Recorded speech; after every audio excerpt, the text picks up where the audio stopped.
အဲ့ဒီဖယားသခင်နဲ့အတူရှိခြင်းရဲ့အတိတ်ပဲနဲ့ဘယ်လောက်အရေးကြီးကြောင်းကိုအမတန်မှနားလည်တဲ့သူဓမ္မဟောင်းကျင့်ထဲမှာတရား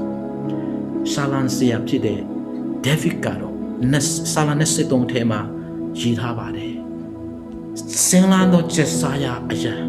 တာယာတော့မြင့်နာမှာအိတ်ခွန်ပြီးတယ်ဒါပေမဲ့အဲ့ဒါနဲ့ပဲမပြီးပဲနဲ့အောက်မှာပါရှိသေးလဲဆိုတော့မောင်မိုက်တကူနဲ့ပြည်စုံတယ်ဒီမင်းရဲ့အရေးလွန်မှုသောခြိုင်းသေးတို့တွားရတော့လေမကြောက်ဘူးလူရဲ့ဘဝဒါနဲ့ပဲပြည်တယ် ups and down ဖြစ်နေတာတာယာတော့မြင့်နာအောင်မြင်တဲ့နေ့ချက်စားရအရာတာယာတော့မြင့်နာစင်လန်းဆူပြီးတော့ချက်စားရအရာအဲ့ဒီနေ့တွေရှိကြတယ်လူတိုင်းမှာဒါပေမဲ့အဲ့ဒါနဲ့ပဲမပြီးပဲနဲ့ဘာရှိသေးလဲဆိုတော့ဒါမောင်မိုက်လွန်မှုနေတဲ့ဒီမင်းရဲ့အရေးလွန်မှုတော့ခြိုက်သေးတော့ကြစီးနေတဲ့ဘဝတွေအမြဲတမ်းကြုံရတယ်ဒါပေမဲ့အဲ့ဒီနှစ်ခုကအတိတ်ကမဟုတ်အဲ့ဒီနှစ်ခုကသူအတိတ်ကပြောချင်တဲ့အရာမဟုတ်သူအတိတ်ကပြောချင်တဲ့အရာကကြတော့ဖယားသခင်ဒီအဲ့ဒီအလေမှာကျွန်တော်တို့နဲ့သူရှိတယ်ဆိုတာပဲဖြစ်ပါတယ် hallelujah အဲ့ဒီကျွန်တော်တို့ ups and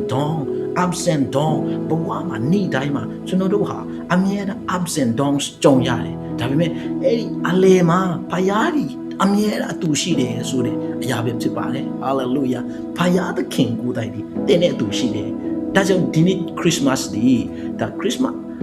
အနေကြီးစဉ်းစားပြီးတော့မှဟိုเจ้าဒီเจ้าတွေးတာမျိုးမဟုတ်ပဲဖယားသခင်နဲ့တင်ရဲ့အကြောင်းဖြစ်နေတယ်အဲ့ဒီ Christmas ဟာတင်ဟာဖြစ်နေတယ်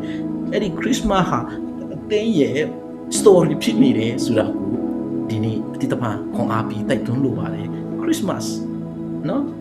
Emmanuel ဖယားသခင်နဲ့တင်အတူရှိတယ်တင်အနားမှာရှိဖို့ဖယားလာနေတာအဲ့ဒီဖယားပဲသူလဲခတ်တင်းတော့အရာတို့ကိုတည်တော့ဖယားခတ်တင်းတော့အရာတို့ကိုတဆွမ်းတော့ဖယားတန်ရှင်းချင်းနဲ့ပြည်ဝါတယ်ပြည်ဆုံးတယ်ဖယားကတင်းနဲ့အတူရှိတယ်ဟာလေလုယာအဲ့ဒီဖယားတင်းနဲ့အတူရှိတယ်ဆိုတာဘယ်တော့မှမမိပါနဲ့အဲ့ဒီ Christmas ပွဲဒီဟာပွဲတမဟုတ်ပဲပျော်ပွဲဆွင်ပွဲလောက်ပဲမဟုတ်ပဲသူများအကြောင်းတွေယောဆက်အကြောင်းတွေမယ်ရီအကြောင်းတွေအမျိုးမျိုးအကြောင်းတွေမဟုတ်ပဲတဲ့အတွက်ဖယားလာနေတာယောဆက်အတွက်လည်းမဟုတ်ဘူးမယ်ရီအတွက်လည်းမဟုတ်ဘူးတပိုးတယောက်တော့သူအတွက်မဟုတ်ဘူးတဲ့အတွက်လာနေတယ်ဆိုတဲ့အကြောင်းဒီနေ့ခွန်အားပေးခြင်းဖြစ်ပါတယ်ရောက်ချင်းစီတဲ့အပေါ်မှာဘုရားသခင်ရဲ့အတူပါရှိခြင်းကောင်းချီးမင်္ဂလာများတက်ရောက်ပါစေ